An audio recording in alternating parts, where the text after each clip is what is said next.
بسم اللہ الرحمن الرحیم۔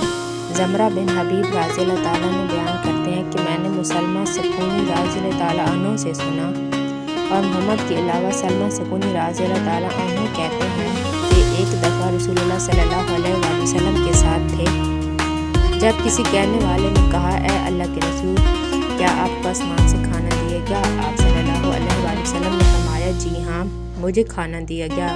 اس نے کہا اے اللہ کے نبی، کیا اس میں سے کچھ بچا تھا؟ آپ صلی اللہ علیہ وآلہ وسلم نے فرمایا جی ہاں۔ اس نے کہا پھر آپ نے اس کھانے کا کیا کیا؟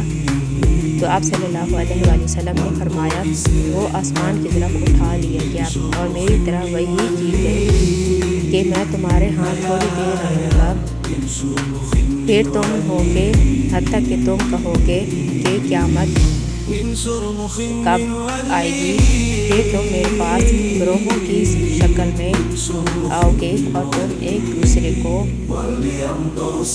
قتل کرو گے۔ قیامت کے نزدیک کثرت سے موتیں ہوں گی اور اس کے بعد زلزلے والے سال شروع ہوں گے۔